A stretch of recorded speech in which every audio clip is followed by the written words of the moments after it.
G'day punters, welcome back to the Punters Academy. Of course, you've got myself, Paul Daly and John Walter from racingwatch.com.au. G'day, John. G'day, mate. I apologise for looking homeless. I've been attacking Optus all morning trying to get us online. Yeah, issues with the internet, which is obviously good time to have them with all these poor blokes up here with all the floods and outages they've got. There's not too many people that want to help a poor red-headed bloke in his man cave get back online, but we'll get there. Indeed. Okay, so Randwick Saturday, 10 races there. Look, the track was officially a heavy 10. It got upgraded to a heavy 9 after race 4, and look, I think it raced as an 8, pretty much what it did the previous week. Maybe the course proper races were a touch faster than that, than the shoots. But look, all in all, it played pretty well, don't you think? I mean, apart from the fact that in the shoot races, which was races 2, 3, 5, 6, 7, 10, you needed to be within 3 lengths of the leader to have any chance. Yeah, well, it was not like those tracks are much easier to work with when they're like heavily waterlogged, but no surface water, no kickback really, not like you get on those days where the rain comes. And it was sort of more like a sticky track, which I think to me tends to be why it plays a bit more on pace. It's hard to make those long runs because it's quite sticky and just taxing. So it's they're actually usually pretty good fun to work with, and there weren't too many exceptions to the rule. Probably Zarek was the one who wasn't hard fit and got away with it, or not didn't get away with it, went like a rocket. But those sort of tracks are good, and the track played great. Very well fancy Zarek. We'll get to that when we talk about that race. So let's start off with the Midway, the 1600 metre race. Race 1, they went out to the 800, 3.9 lengths above, and to the 600, 5.4 lengths above, which was basically an above average tempo. We saw an easy winner here in Capistel. It's just having a look at some notes here. Yeah, it was 7-1 into 11-2. Blundered a bit on jumping and was just too good in the run. Yeah, Stablemate was obviously early favourite and very easy in the betting and finds the front and eventually obviously goes a little bit quick, but it looks like maybe it might have had enough this prep or something, just raced a bit keen the whole way and then dropped out pretty softly. But this horse is, I know it was, as it turned out for the day, it was probably in the right spot, but they've run decent time and this horse seems to be on the up. A few of Anthony Cummings' horses seem to be on the up at the moment. This is one of them. Satirical Glory was 15-2 into 11-2. It was 13-2 at the death with Top Sport, so better price there. If you're looking to back it was slow to recover, John. Yeah, I didn't pay much attention to this race on the day. These midways are doing my head in a bit on these 10 race cards, but there weren't too many behind the winner I wanted to find, but obviously forgiving of a horse that was found in the betting and then pulled up with an excuse for sure. Moradam was a bit easy, 5-2 out to 4s. This trainer and the jockey both said that the horse didn't run out the mile strongly, so they're going to bring it back in distance. Did you have any thoughts on that one? Well, yeah, I think it's either that or probably go for a break. I've got friends who have in the horse. So they offered me a position in the horse until they told me it was 400,000. I nearly had a heart attack, but they've had a bit of fun with him this prep, and maybe he was a late foal, and maybe just there he just looks beyond tired. I think it's worse than not running the mile. I think he probably just needs a bit of a freshen. I'd be scared to find him even back in distance next start off that run. Diva Bella, which was the Claire Lever trained horse, 10-1 into 15-2, pulled up lame 2 out of 5.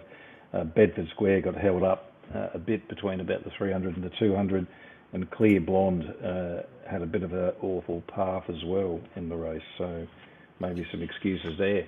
And they're all kind of horses that rely on things to go their way. I think, it's just I think it's sort of winner head and shoulders above the rest from a form perspective, but I don't know whether that horse, it probably will stay. It was down in the weights there. It might stay in midway grade for another run or so. Let's move on to the Riesling, the 2-year-old race there. 2.9 links to the 800 quick and 3.2 to the 600. So solid. I didn't mean because I found the winner. No, I didn't. I was just happy to get away from the midway, but I was very happy the way that Kerem McAvoy rode this horse. And I was very happy too with what he did. So solid to above average tempo by the time they got to the 600. You know, it's 13-2 in the market. They did bet a lot better early, and some keen shoppers got the price and there. got out late too, which was weird. It was very solid through the middle of betting, wasn't it? Then it sort of they gravitated towards back towards the favourite, which was a little bit surprising. Paraded horrifically, like very not horrifically, very fresh, very flighty. Around the back of the stalls was doing a few funny things, and then Snowden's just love to give their slipper candidates a very soft warm-up coming into the grand final if they're already qualified. And I think this horse is a very, very good example of that sort of situation. Yeah, look, you can give it a forgive, I suppose. Evens out the 5-4 in the official betting. Interestingly, the Riesling went 3.7 lengths quicker than the Colts and Geldings did. Did go out a little bit quicker, went out at about 2.1 lengths quicker, and obviously came home better as well. Look, Greece was early markets 2-1, started 7-2. It didn't handle the conditions at all by the looks of it. Stuck in a dream, missed a kick a couple of lengths. There was money for Ojai, 13-2 into 9-2. It sort of blundered a bit on jumping, according to the stewards report there, and you can see too just by looking at the tape. Not sure too much there. It was the winner there, wasn't it? Like it was the one with the fitness set up, coming back out of probably the stronger race. Obviously, Seven Veils was coming out of a midweek maiden, even though it looks like a pretty good race. No real excuses for Ojai, who just literally either didn't run the trip or not sure what happened there. But second horse obviously won't be going to a slipper, won't unless it backs up next week. But first and third, you would imagine will be sort of in the market in 2 weeks. Certainly the stronger of them and the Colts on times. The Jardin will be hard in the market in the slipper, so it's hard to see these horses not being right there, probably on the sort of third or fourth line of betting. Well, I think the filly's gone really well. It came out of what I thought was a very strong maiden there at Kensington, and the form's proved well. And it also had a tough run that day, sitting wide, no cover, and one of the crazier rides you'll see for a while. Yes. Okay, well, let's get on to the Todman. They've gone out 1.4 fast to the 800, 1.1 fast to the 600. So once again, above average tempo, but by the time they got to the 600, it was average. Look, Sir Jardin's done a decent job, I suppose. Boyfriend ran a nice race. Show Court is still looking for room. Psychiatrist, you know, we could talk about this early where it did look like Psychiatrist restrained there, but it is a poor angle. And John, you probably got something to tell us about that.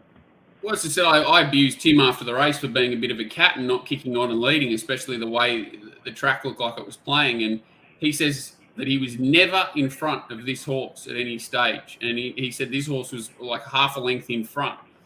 And he was queried after the race about tactics and why he sort of didn't press forward, and sort of had to plead his case that angle's so poor on the vision that he was never in front. So that kind of explains it, that he would have had to push on significantly to cross, but it definitely didn't. The vision doesn't do him any justice, that's for sure. And they were obviously going along quick enough early. Yeah, a couple of excuses, I suppose. Calgary Stampede lost the plate. Look, Charlatan was 8-1 into 11-2 and over raced early. So maybe, you know, a little bit keen, some excuse there. So Jardin was sort of 10-9 out to 6-4, and they did bet better early though. And another horse in the race, Peter Rabel's horse, was Spec 25s into 16s, Ricon. And even the first starter, 80s into 30s, which Sabocco.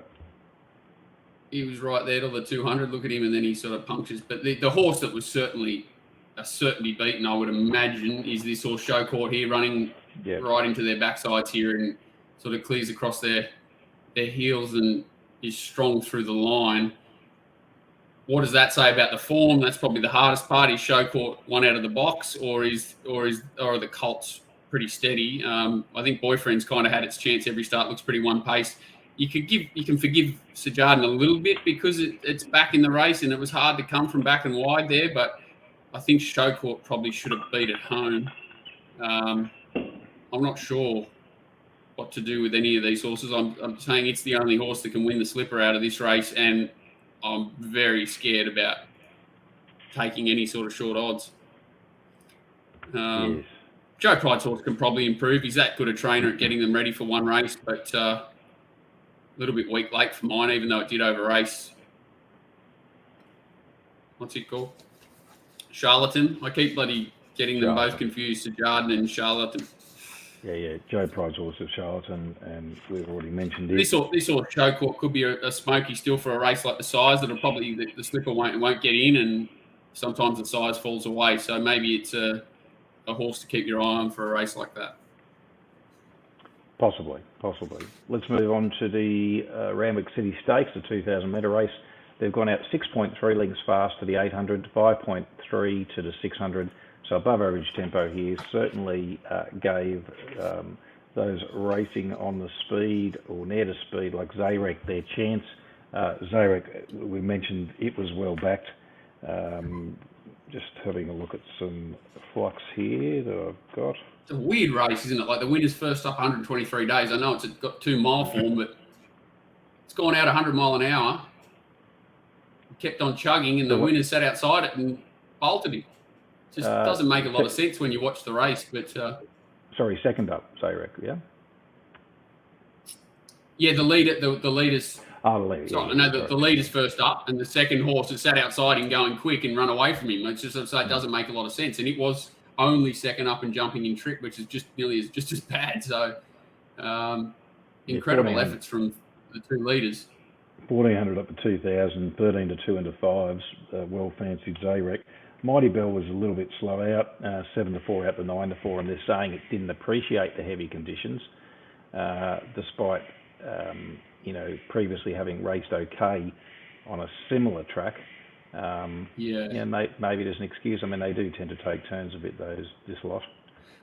They do, and I think that horse is just a sort of a bit of a turn of foot horse that struggles to sort of sustain it, needs that suck, let go run, and those sort of horses do tend to struggle on gluey surfaces. But no, it's like, look at the way he's ridden. He's taken off at the 800 on this leader, and the other thing probably pulled halfway around and then finally settles in behind him and then runs away. Like you would swear that the winner's coming from 5th, 6th or beyond here, and they just don't get into the race. And Entente, who's running 3rd, doesn't finish the course basically. So he's the only one who doesn't stick on from up on speed. It's just a really weird race considering how highly it'll rate.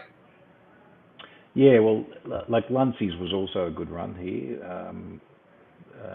And he was only second up as well. Yeah, from similar interests.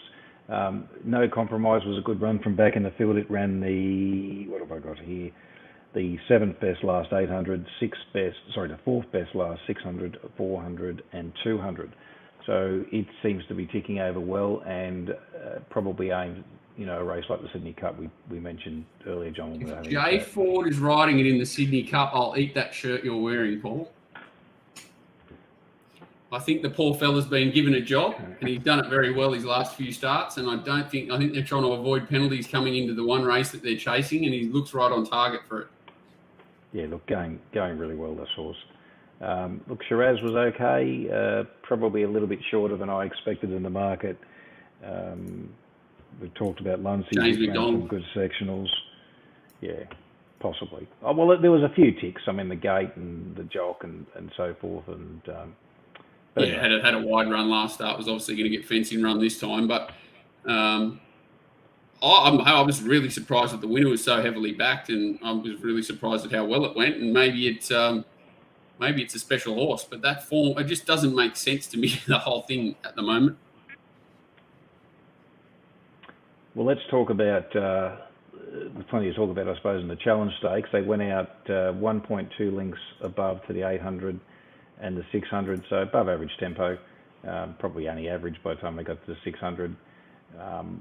Nature Strip, when it got into that position, you thought it was going to be the horse to beat, turning for home. But Eduardo did race a little bit quicker this time, and just got it off the bit, and Nature Strip couldn't show the dash that it normally does.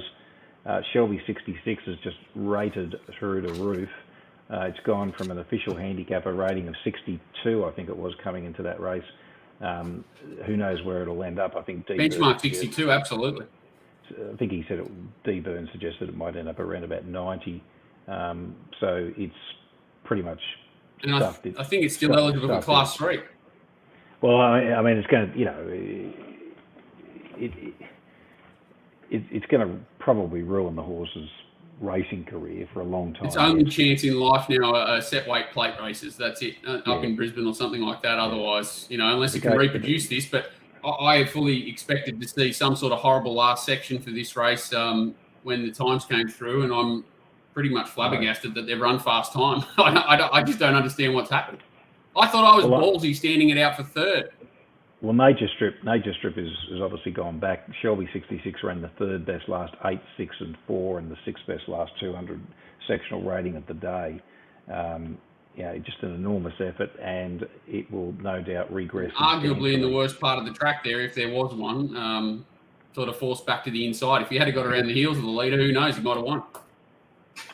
Enormous effort, but unfortunately, I would like to congratulate Caitlin Mallion for declaring Eduardo on Channel 7 just before the race too. I thought that was very good that she came on and potted Nature Strip and said that she thought Eduardo was the horse to beat. She was spot on there. Well done, Caitlin Mallion. Indeed. Okay, let's get on to race 6, the Fireball. They've gone out 2.5 lengths fast to the 800, 4.7 fast to the 600, so solid tempo here. Marzu's continued its good form. Probably rates around about what it did first up for me. Obviously a better horse this prep, as we mentioned last time, as one of the horses to follow since it was gelded. Mallory's run a decent race. Profiteer just used too much. I mean, that horse is mental. Arcaded was okay, I thought. Sky Command probably needs a race where it can dictate and lead, I think, and that's about it from my point of view. Needs a Wednesday race. Pretty strong race though. Like as in this form should carry through most of these 3-year-old races. Marzu certainly, like he looks like he's just a class animal now. Like, he's got that great racing pattern. He can stalk fast tempos and quicken off it, and not many horses can do that. Very Fine Red was good first up. It's a filly that'll find a race. Mallory can go back to fillies. They can both be hard to beat something like that, and I agree. I thought Zapateo just got stuck in an awkward spot where it probably cost her a length or so, and the way the track was, just couldn't reel in a horse like Marzu, but going well, and Arcada went well. I think all of those first 5 or 6 across the line are certainly competitive in any sort of Class 3-year-old race over the next few weeks. Surprisingly, 9-4 out the 13-4 Marzu. Like, it's twice now this preparation where it's been just a touch easy in the official betting. I think it might have even been around 4-1 on Betfair. ESP Dragonstone was well backed, 13-2 and a 9-2, and pulled up lame 2 out of 5. So forgive it. Mallory had the best race sectionals. Foxfighter sustained a laceration to the near side knee, maybe an excuse. A little bit of specking for Very Fine Red, 8-1 into 7-1. Didn't do much, and Sky Caban was Very Fine Red's the one there. Mm-hmm. Very Fine Red's the one that was just inside him. Ran well first up. Yeah, okay. Well, I mean, I'm just looking at it from a ratings point of view, and okay. Yeah, it's only it's run third. It's run well first up in that sort of track. Those first 6 across the line have all gone pretty well for mine. For 3-year-old grade, absolutely. And even Sky Command, I mean, it was well found too, 8-1 in the 13. So as you say, it needs to dictate and might just need an easy. That was one of yours where I marked it 50s. 50s? I didn't back it. No. It was one of yours where I was aggressive and I marked it 50s. It was like your Profiteer last time. I couldn't. 500. How it was possibly going to sit outside Profiteer and hold off any of those horses, I couldn't work out. So let's get on to the Canterbury Stakes. What do we got here? Gone out 3.6 lengths slow to the 800, 2.9 slow to the 600, so below average tempo. Forbidden Love is just absolutely flying. Just beat these with contempt. Lighthouse ran a competitive race. Private Eye was good, last 800, 600 best sectional ratings on the day. Went like a rocket, Private Eye, didn't it? Like really? Yeah. Just gone well, and obviously he's going to be, suited up in distance. Law of Indices pulled up lame, missed a kick, so some excuses there. We'll talk about that in the questions. What have we got here? Forbidden Love was just enormously well back, 6-4 and the 5-4. I get it. I get it that it was on. For me, the 7-day backup was scary, right? And I get that it went really well last week, but the money that went on this horse, and for it to start 4-5 on the totes, obviously someone big liked it and had it rated very short. But it's had birthday, Christmas, Hanukkah, any sort of other holidays rolled into one. The way the race has panned out for it here, but it still has gone exceptionally well. Far out. What is it? $1.80 best tote, I think. I'll just tell you that, John. $1.80 was best tote. So someone's had it priced at like 2s on, and I'm saying they had a few things go their way, but holy crap, they were right. Yep, very well backed, and even BSP, if you take the com out, without any discount, it was sort of started about 5-4 as well, so extremely solid. Private Eye was very easy, as I thought. So yeah, before the race, I didn't like it, but it couldn't have gone any better. I don't think it's gone really well, and that's as close as it could have got. The way the race was run, that's what I was hoping. Law of Indices would jump and put a bit more pressure on, and hopefully sort of lead, and that didn't happen. And once that's chase, this horse that's just gone as well as he can. Lighthouse, he's a bit of a pack chaser at this level. She's obviously very well suited flying. He's a serious horse, Private Eye. He probably won't go to an All-Star Mile. He'll wait for Doncaster, I'm assuming. Perfect type for Doncaster, and yeah, you can forgive Law of Indices, but you probably want to see him show something race day now after a barrier trial and then pulling up lame and missing the kick. He's doing too much wrong, this horse. Okay, let's move on to the Randwick Guineas, where they've gone out 2.9 lengths above to the 800, 0.2 slow to the 600, so above average tempo early, average by the time they got to the 600. And unfortunately for Animo backers, which included myself, we didn't get the chocolates. Extremely well back, 10-9 and to 9-10. I want to see that starting. Ran 9th best last 600, the best last 400 rating on the day, and the 3rd best last 200 rating on the day. Look, it obviously is a get-back horse normally and runs on, so doesn't make its own luck, and you're always subject to these types of things happening. But he's definitely come out on his heels, though, as you suggested. He definitely didn't jump cleanly. You can see there he's sort of bobbed, so I'd say that he's come out on his back foot, and that's taken away any chance that he had of probably racing in the first 4 or 5, which may have been his tactics pre-race, but that's out the window and probably cost him the race. Yeah, I think so. But look, Converge was, obviously a decent winner.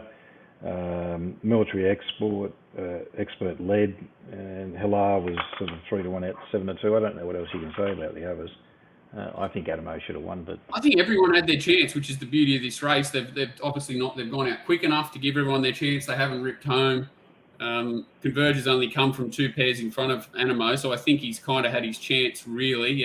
Certainly the position they finished in the runs probably settled the finish in the end, and it looks like War Eternal, that Bjorn has pumped a lot of work into him between now and that last run or something. He just totally lost all early speed, and he didn't really get warmed up to the last 200. I think that it'll be very interesting to see where these horses go. I would imagine that Converge has got to toss up whether it goes to an All-Star Mile or the Randwick Guineas next start, and Animo and Halal probably have to toss up whether they go to a Rosehill Guineas or a George Ryder. I doubt that Animo will stretch in distance, which is probably overlaps with another question we get later, whether he's a stayer or not. I think they'll try and keep him probably to wait for age racing after this, especially after they've seen how weak it's been. Like a George Ryder could be there for the taking. Yeah, look, I think it was a big run, Animo, and it should have won the race. But anyway, so we move on. He's flying. It's just interesting to see where they go. You couldn't imagine that Alal will go up in distance after that. And Animo can go wherever he wants. He'll run well, no doubt. Next time, These maybe. last two races I'm going to leave to you, mate. They're pretty exciting. Yeah, well, look, they've gone out in the Aspiration Quality. They've gone out 3.8 lengths slow to the 800, 3.9 slow to the 600, so below average tempo. Lay Lude, who was well supported. Second up, notes here. Second up, jumping in distance. This is the worst Group 3 I've ever seen in my life. It was actually, it was well supported. They better prices earlier, I think, but 11 to 4 out the 13 to 4 on course. Best race sectionals in the race, absolutely bolted in, but they did go slowly and was suited by the pattern. Oh, they would have been giggling at this point, surely. Yes, absolutely. Divine Diosa ran a decent enough race. Legay Soleil, not the same setup as what it had first up. So you can see her super keen there back in the middle. She's a complete forgive. Like, it was just a horrible change of everything from her first up to this run. She had everything against her that she had in her favour first up, apart from the bias of the day, but she got the tempo to suit her first up. She was never going to get that here, and 13 to 16 on what looked a pretty leaderish track. The what else in the race? Arctic Thunder was slow to recover. Straight, it was ridden a kilo over. It was 9 to 1 and a 6 to 1. Coming out of a maiden. Don't know where that came from, that move, because that maiden didn't rate well at all. In fact, that's how bad this race was, I think. That's how bad this race was on paper, that it was always going to be a battle of tactics. She probably looked like she was going to be up on speed, and I would have never believed that Lalude was going to. I would have thought Philip Fun was going to lead this race, certainly, but yeah, she's done a good job, though. Like, she's really put them away. Legay Soleil was surprisingly firm, 5 for 2 into 2s, given the setup in this race. Insanity. But anyway, Modern Millie was 14s out the 30s, so absolutely friendless hit. Don't know why it was so short in early markets, but anyway.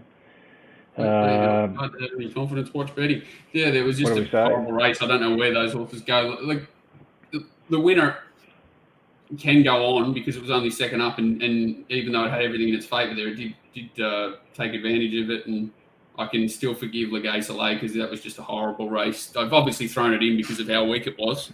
I doubt that was their plan to run in that race, so I could forgive her. Let's move on to the last, the Winona Girl. 3.6 slow to the 800, 4.1 slow to the 600, so below average tempo. Again, Bellucci Babe, it was 5 to 2 into 2s, ran the best last 200 rating of the day, absolutely smashed into betting. Tricky Gal ran a nice race. Never Talk ran good sectionals, second best last 400 and 200 of the day. What do these people do, though? What are they thinking about here when the track's on fire and they're all looking at each other left and right, trying to work out who's going to lead? Like, I know Tim thought he'd be sort of midfield at best, and he got left in front, and I think they even questioned him after the race, and he's like, well, I didn't want to lead. I just got left there. He's gone probably too slow on it. But look at all these horses getting jagged back in the race. There's some bad rides in this race. And again, James McDonald must have been giggling on a horse who's a little bit of a distance query that they've hung on half pace, and she's, showing she's got the best turn of foot in the race and destroyed him. Well, it was really a race over the last 400 metres, wasn't it? That's it. And he's got a mile horse in front first up that doesn't have a turn of foot, a mile horse outside that doesn't have a turn of foot running cover for her, a miler behind her. She was always going to be hard to run down, and probably the only horse that could run her down was Never Talk, that's back and last and trying to get to the outside. Okay, so horses to follow, John. What do you say? Anything in particular that grabs your eye? The Midway, no. I think Seven Veils will run well in the slipper, and I think Russian Conquest will go okay, but I'd probably still rather be on Seven Veils. I think Show Court's the horse to follow out of race 3 clearly. Very interesting horse going forward, probably wants size or something similar. The staying race is going to produce plenty of winners, but trying to dissect it's very difficult. I think all those horses, like Shiraz Sydney Cup, Luncey's wherever it goes, Zarek wherever it goes, no compromise in the Sydney Cup. Not going to worry about. I think Shelby 66 would be hard to beat in a Class 3 Plated Eagle Farm. That 3-year-old race again, there's plenty to follow out of it. They'll all, Marzu especially, But Mallory and Zapateo back to Phillies grade and Very Fine Red back to Phillies grade can all run well.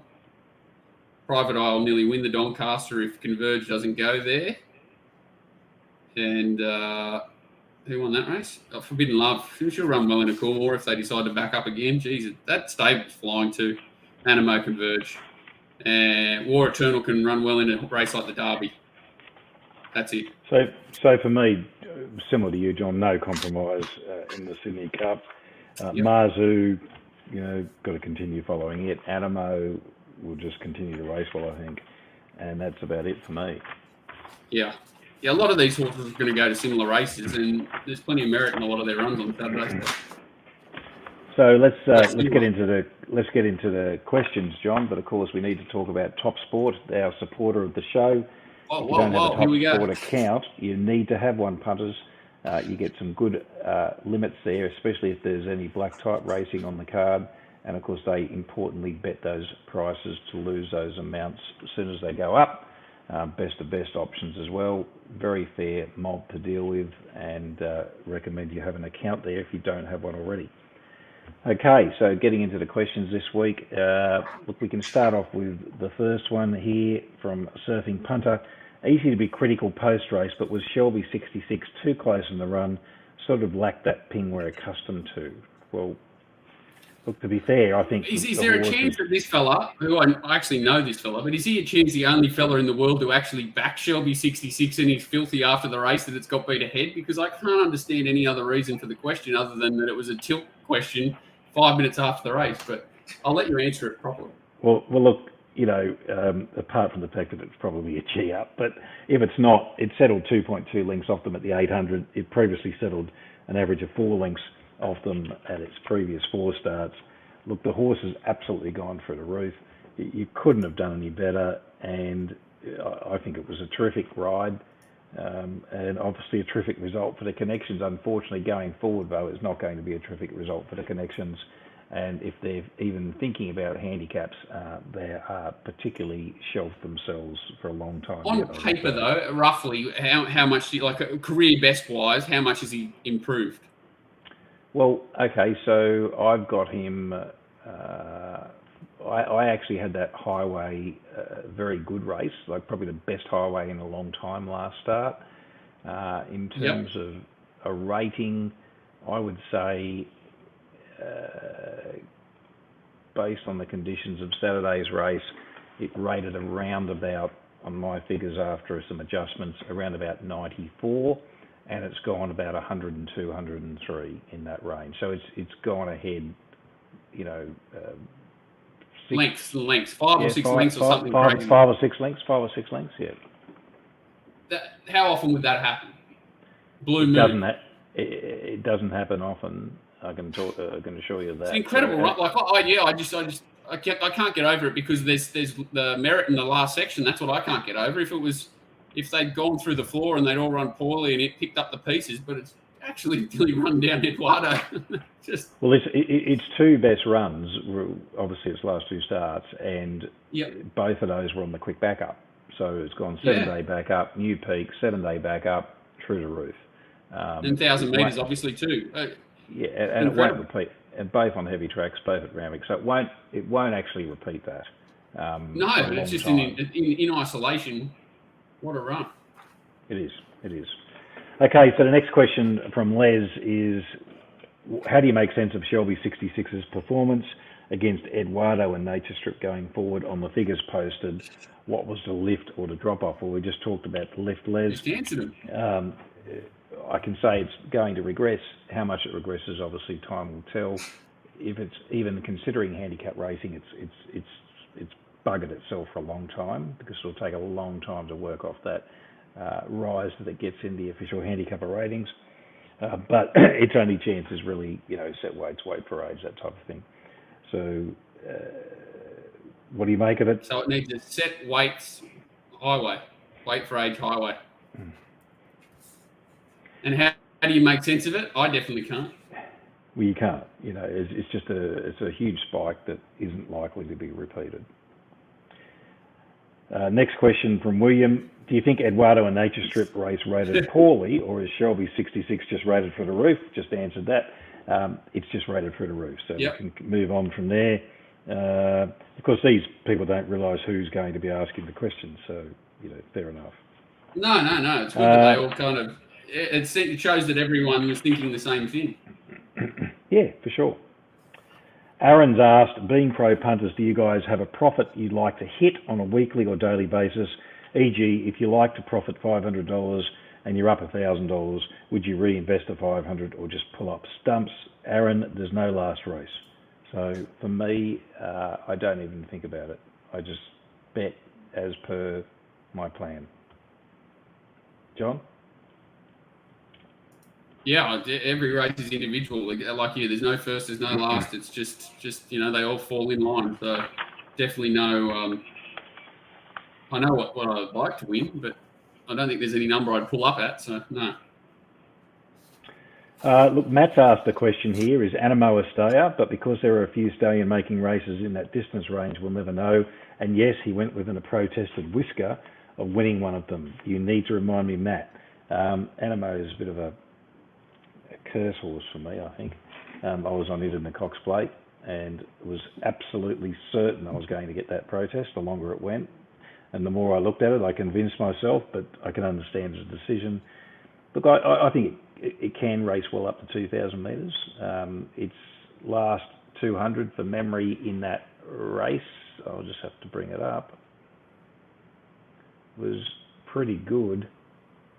Let me have a look here. They've gone quick in that race too, and it ran the 7th best last 200 of the meeting in the Cox Plate. So I'm saying 2,000 metres suits it down to the ground. Do you have an opinion, John?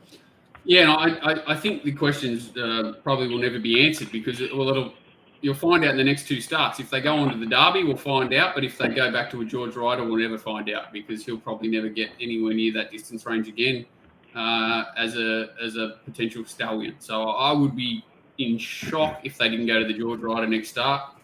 And I doubt we'll ever see him at 2,000 metres plus again unless it's a Cox Plate, which is unlikely as well. Question from Danny Jackson, which race rated higher, the Melbourne or Sydney Guineas?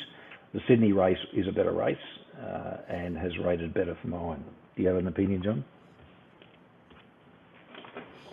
Yeah, Sydney better race. Okay. Let's move on to John Walter, who's asking, did Commando Hunt look home at Tamworth? John, tell us about that. Well, I'm happy to lose in life because I'm very, if there's a veteran at losing, it's me. But when the way I was taught to do form, you're always trying to find strong horses in fast run races. And when you've got a horse like Anatole, which is an 1,100 metre horse to its career so far, that's hard ridden and dropping out in the worst part of the track at Tamworth in a high pressure race. You've got a horse with 1,400 metre mile form and another horse that's been having hard run 1,500 metres coming down the middle together. They go past the 1,200 metre horse, then it fights back and beats you running away. You tend to struggle with it mentally. So when I sent that message, I was struggling mentally with how the 1,200 metre horse just lifted itself off the canvas in the worst part of the track on a heavy surface to destroy my hopes and dreams. And it will happen again many times. Okay, question from Scotty. I can't wait. If you're laying a horse, let's say a short price favourite that you're really against, how much of an underlay do you need to play? And then how do you stake your play? I know Paul bets to collect a certain figure in general. Do you risk or just risk the same amount? So multi-tiered question, Scotty.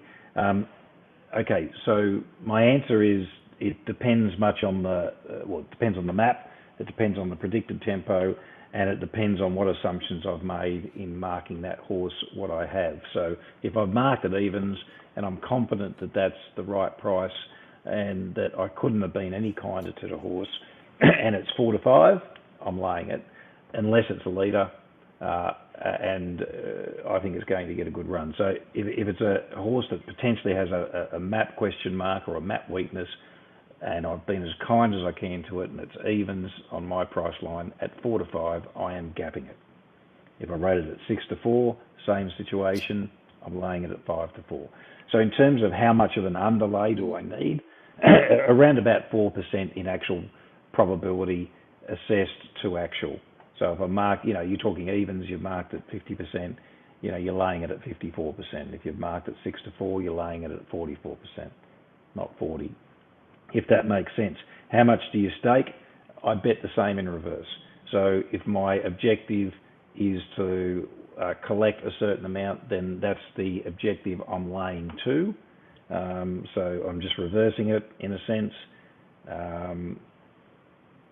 Sometimes I might top up and go a little bit more, sometimes a little bit less, but generally, I'm betting the same in reverse, essentially, as I am to win.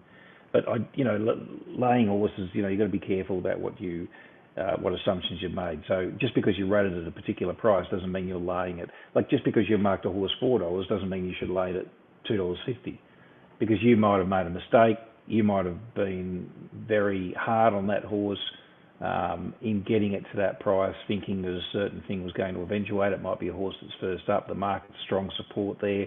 They're telling you you're wrong. You'd be a fool to sort of leave your price at that and not adjust somewhat. So there's a lot of assumptions and scenarios that you need to factor before you start laying horses, I think. John? I agree, yeah, very logically that it's the main thing that you've touched on a lot there is that you have to have ultimate confidence in the way the race is going to be run and everything. The less queries, the better for when you're laying horses, because they will bite you anytime that there's a horse that's 50-50 to go forward or back and you're not sure, and you dive in, which way it's going to go. You want those things out of play as much as possible. You really need to find horses that are going to have to overcome trouble or issues or queries rather than having queries over the race. So I think, to me, you've got to, if you're pricing horses or whatever, it's all about being superiorly confident in the race. I don't lay much, and for that reason alone, like I'll find horses coming out of you think PR'd or whatever had every possible chance, things in their favour, their previous start. They roll into a race where they're going to have to overcome certain things, and you'll be keen to lay them. But to me, race to race, it's very hard unless you're laying like way out of the market and just targeting horses that are going to be in bad spots with things against them all the time. Certainly, laying every favourite or something like that's not in my wheelhouse. Fair enough. Okay, Daniel's asked a question. Longer than what I have. Okay. Daniel's asked a question. What are your thoughts on Daniel Sharkey? That's his handle. Anyway, what's your thoughts on betting? What's your thoughts on betting on a track with clear bias, e.g., Caulfield the last few weeks with the rail off and then on the following? Can understand the frustration for owners, trainers, etc. But is track bias not an advantage for punters to just bet on the pattern they're seeing?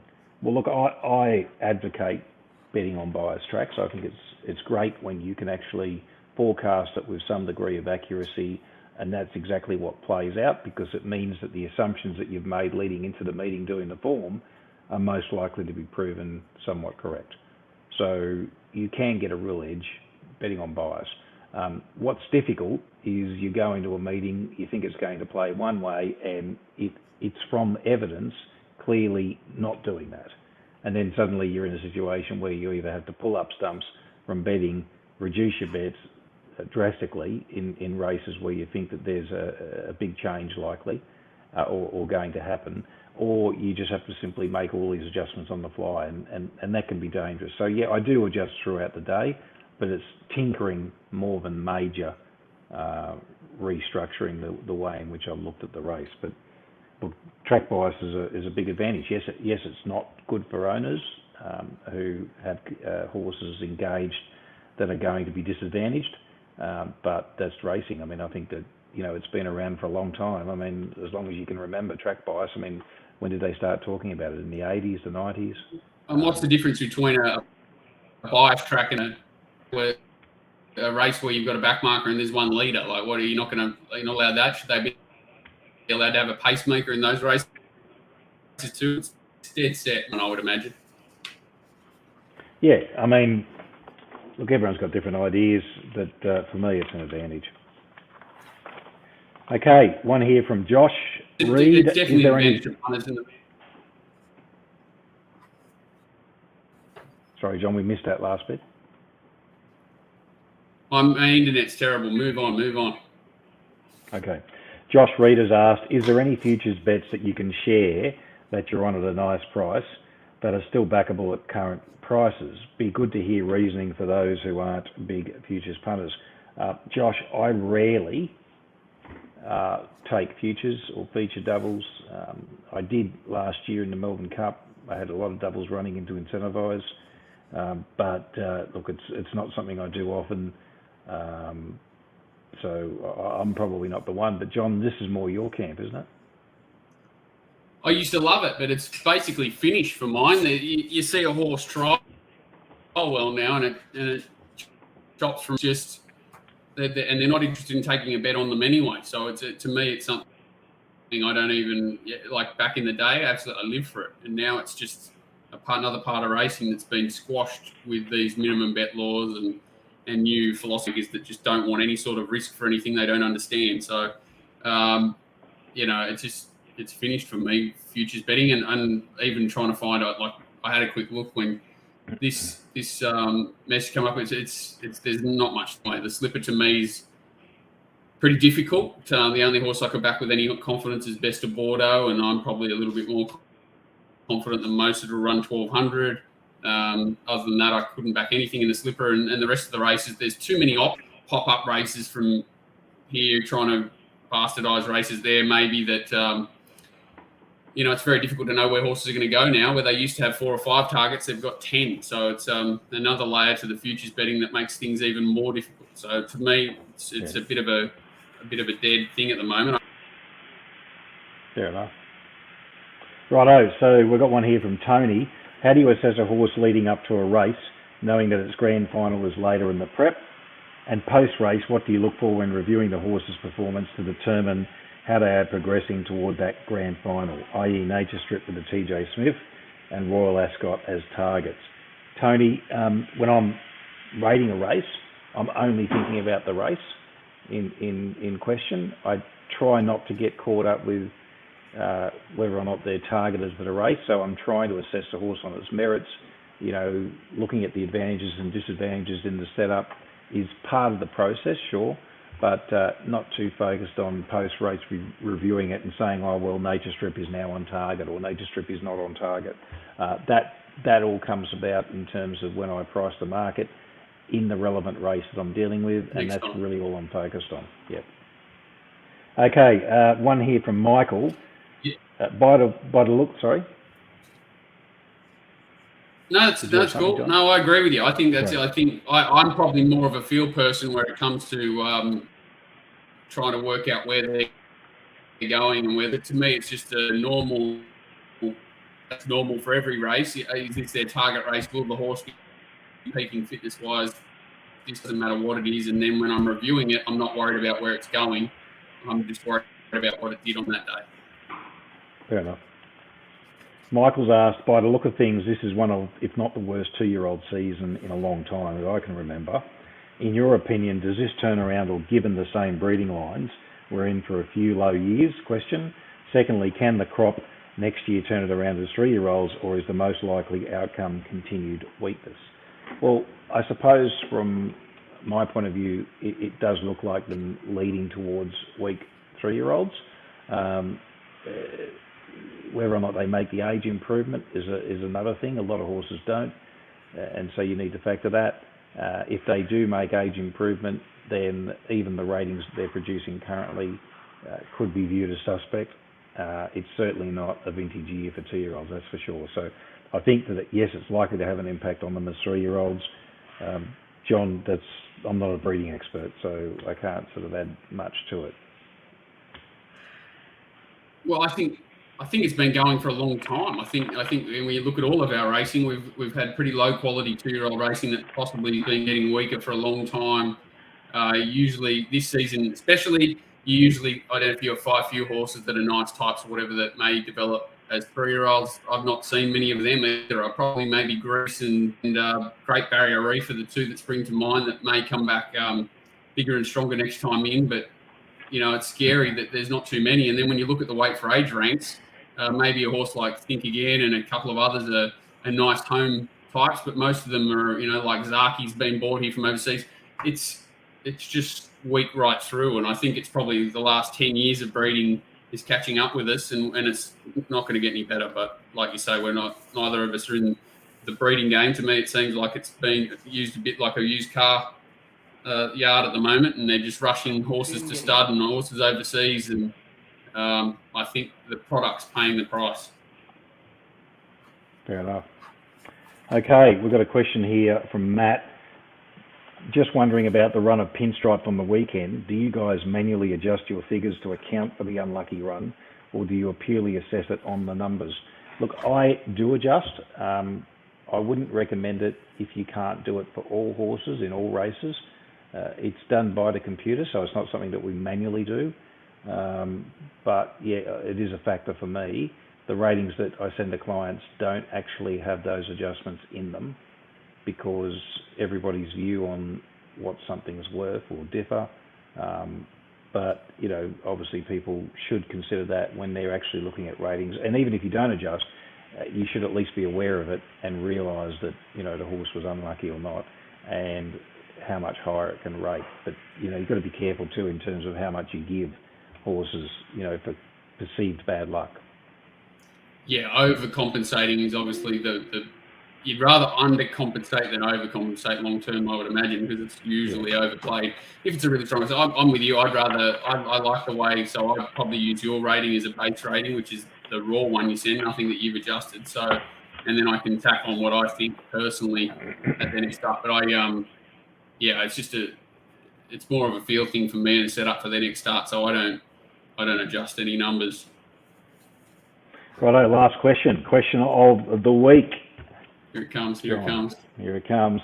I'm under attack here. I'm under attack. I feel attacked. Yeah, look, this is not a dig at John by Nigel.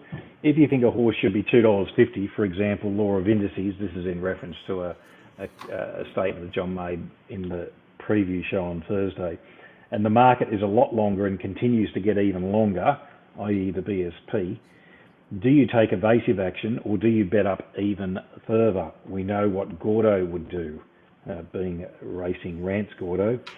And what lessons do you learn from the outcome? Well, I suppose this is a great question because, you're thinking that it should be a lot shorter than it went up. So my comment was I thought it would come up 250. And I wish it did come up 250 now, because then I'd be far richer than I am currently. But I marked at $4 or something on Saturday, and that's irrelevant. But the question isn't. So I'll let you answer it, and then I'll answer it. Well, I mean, in this particular instance, the horse had excuses, right? Slow start, lame, etc. And so you'll never actually know.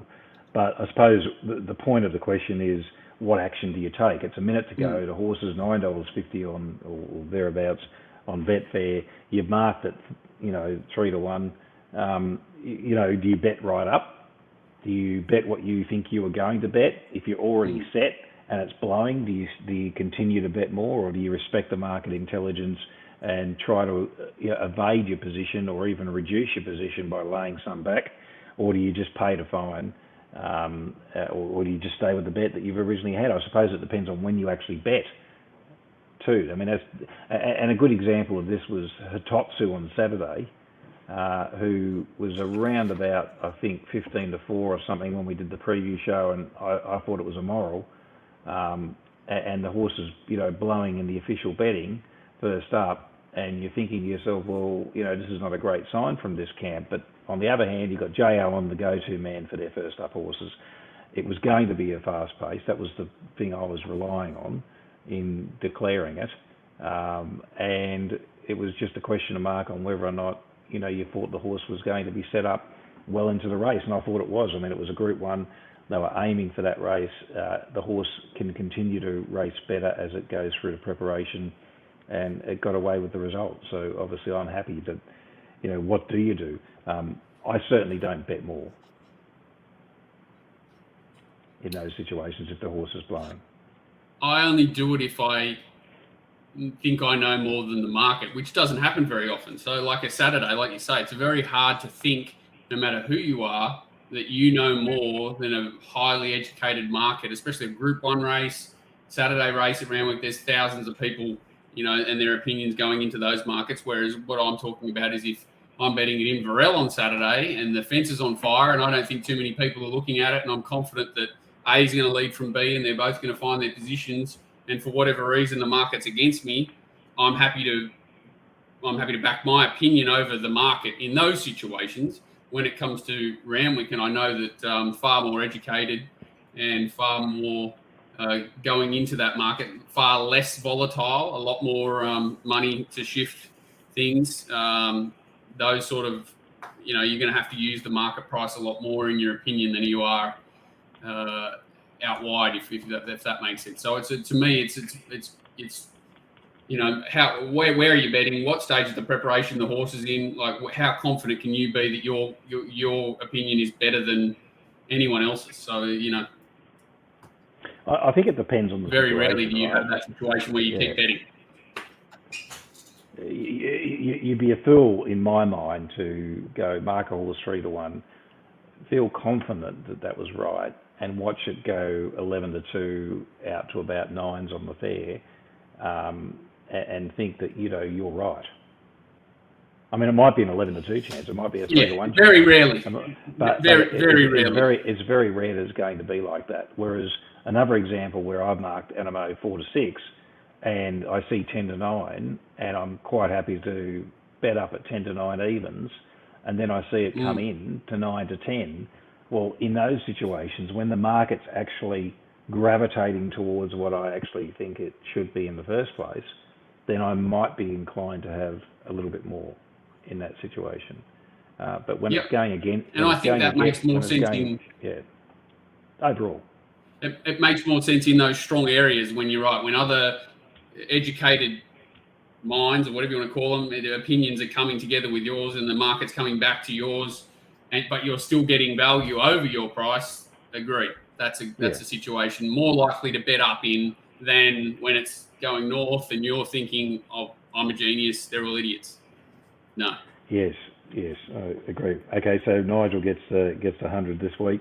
Thank you, punters. It was a bit quicker this week than normal. I suppose the review didn't take as long. We're nearly going to break the hour mark.